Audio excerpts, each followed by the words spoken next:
The Waterbuffaloes tell me that I must preach to these farmers in the simplest sentence structure. They remind me to discard all the abstract ideas and to use exclusively objects that are immediately tangible.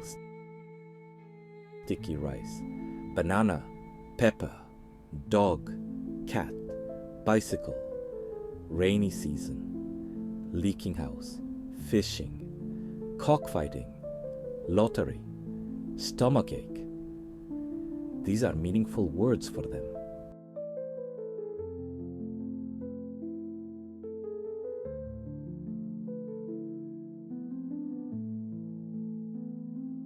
In 1961, a young budding Japanese scholar set foot in a land that his countrymen had ravaged 20 years earlier in World War II.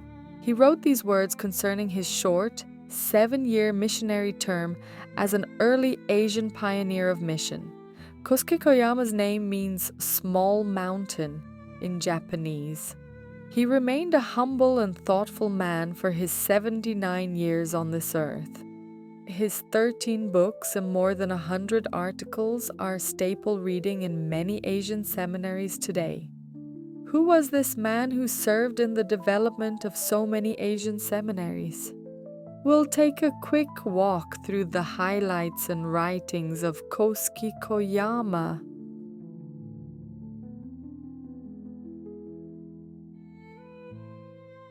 Koyama was born in Tokyo on December 10, 1929. He was brought up as a third-generation Christian at a time when it was difficult to be a Christian in pre-war Japan.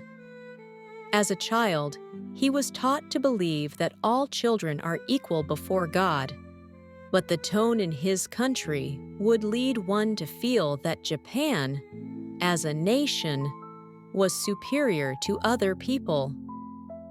Children his age were made to believe that serving the emperor's wars of expansionism took precedent over the needs of any individual. At age 15, in 1944, at the height of war, Koyama survived a heavy bombing raid over Tokyo. The young boy was furious, but this near-death experience set him on a journey of genuine faith as he wrestled with these experiences. He found Christ, or Christ found him, at Do Shinkwai Church in Nagano, Japan. In that same year, he asked to be baptized. The preacher looked at him right before he baptized him and spoke the words, Kosuke, God calls you to Jesus Christ to love all your neighbors, even the Americans. This word, even, would resonate with Koyama the rest of his life and inform his unique theology. I felt like lodging a complaint to Almighty God. When the Japanese government agreed to the new constitution in our moment of great weakness, I was also plunged into a turmoil of self-identity. On one hand, there was the old authoritarian Koyama, and on the other hand, the new democratic Koyama. Koyama's theology was shaped in these political upheavals. He was finally able to calm his spirit, and he began attending Tokyo's Union Theological Seminary right after the war ended. He persevered in this, graduating when he was 20 years old in 1950. During this tenure, he was a student of the famous theologian Kanzo Kitamori, whose book, The Theology of the Pain of God, has been thought of as the earliest attempt to explain theology to the Japanese mind. Over this foundation, Koyama germinated a new term based in the truth that God wanted to build a world full of neighbors, not enemies. Building on this, he began to form an idea he would often come back to, something he later called neighborology. Our neighbors in Asia, the Buddhists, Hindus, ancestral worshippers, free thinkers, are not interested in our Christology, but in our neighborology. This means that our neighbors are ready to hear the message of Christ, if we put it in neighborological language, though they would reject Christ if we present him in our Christological language. Koyama finished the theological school and came to study in Drew Theological Seminary in Madison, New Jersey. He finished his bachelor's and then went to Princeton to complete a PhD. While there, he worked tirelessly to understand the works of Augustine and Martin Luther. Kosuke Koyama was grounded in orthodox thought and therefore stressed synthesism over syncretism. To him, that meant keep the good, but don't compromise the faith. The Aristotelian pepper and the Buddhist salt must be sprinkled together to make a great Christian salad bowl.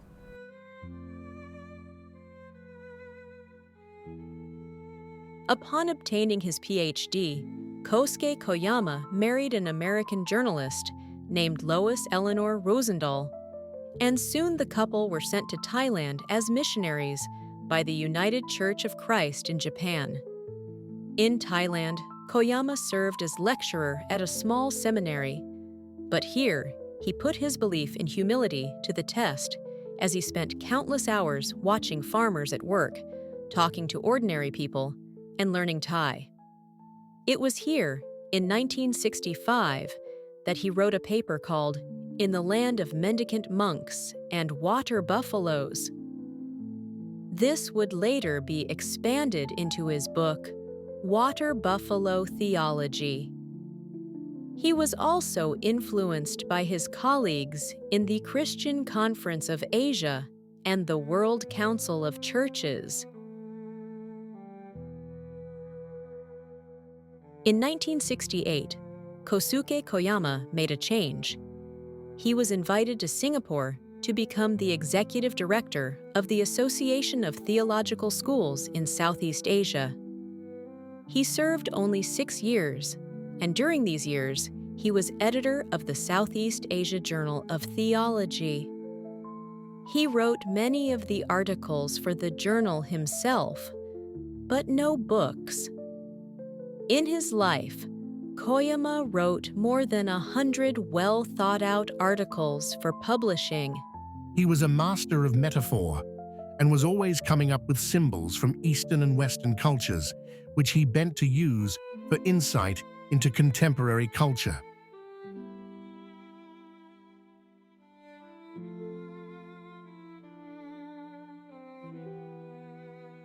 Koyama accepted an offer to serve as senior lecturer in religious study at the University of Otago in Dunedin. It was a post he would hold for 4 years. This was right at the publishing of his book, Waterbuffalo Theology, and due to the book's almost instant success, Koyama began to compile 3 more books for publishing. A theologian is not a tourist, but a pilgrim. A tourist rushes to take a good photo shoot, but a pilgrim walks. A theologian walks slowly because God walks slowly, approximately 3 miles an hour.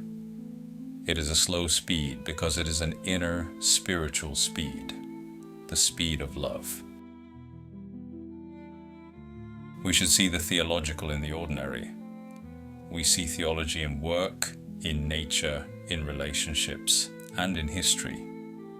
Listen to what God is doing in small places. We have a crucified mind which begins from the margins, not from a place of power like the crusading mind, but from sitting for a while in the midst of our neighbor's suffering. Jesus did not carry his cross as a businessman carries his briefcase, or as Christians symbolically carry a well-filled lunchbox. No, the cross of Jesus Christ was a deformed one, a cross without a handle. The handle being the symbol of power and control, those with a crusading mind would wield the cross with a handle, seeking efficiency, control, and victory, but the crucified mind takes up a handleless cross, one of vulnerability and solidarity.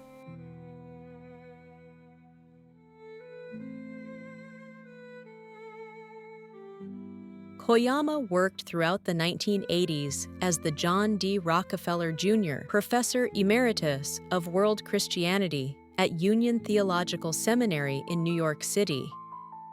He was now in very high demand on the speaking circuit and had less time to write. and yet the speed of which he was thrust into fame caused him to contemplate the efficiency or lack of efficiency of God's ways. Love has its speed. It is a spiritual speed. It is a different kind of speed from the technological speed to which we are accustomed. It goes on in the depth of our life, whether we notice it or not. At 3 miles an hour, it is the speed we walk, and therefore the speed the love of God walks. In his later years, Koyama began to realize he had missed an opportunity to write more for the Japanese, so he started to point some of his work in the direction of his own people. But was it too little, too late? What does the first half of our salvation story look like? The time we walked in separation from God before we were saved. We Japanese translate the Christian God as Kami, but this differs, of course, from the Kami of the Isejingu shrine. Every civilization has a version of Kami, but the Kami of Elijah's day was like Baal, who had a job to do: bring harvest. We use God in the same way. However, the Japanese have trouble with the Christian God when he does not bring Goryaku, blessing. In fact, he even throws us away for a while, until the time he gathers us back in his great mercy. He is not dull. He is not Seijaku, a stalwart silence, like the Japanese version of Kami. He is full of both anger and compassion. One of the remarkable attributes of being so far out of Japan was his ability to see and critique the imperial system that had led Japan into war. But his contributions to Japanese theology were still thought to be little to none, though he had impacted the international community so profoundly. Still, he devoted one whole book to his people. There are 2 contrasting metaphors of mountain traditions. One of human ascent, Mount Fuji, and one of divine descent, Mount Sinai. Are we always climbing, striving, aiming for perfection? Or are we also letting God descend, letting encounters with Him shape our lives?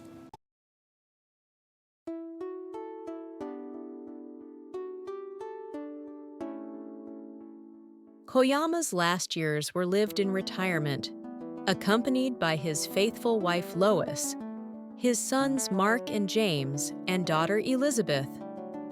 A couple years into this time of his life, he gave a keynote address at the World Council of Churches Assembly in Harare, in which he described the theme of hope as hot love story. At 78 years old, a year before he died, Koyama felt like he had one more book in him.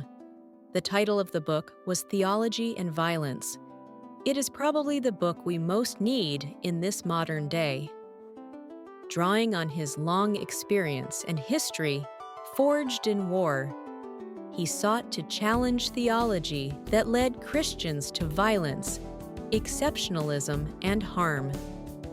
He also wrote these words about death toward the end of his life. Looking into our eyes and heart, Jesus will say, "You've had a difficult journey. You must be tired and dirty. Let me wash your feet. The banquet is ready.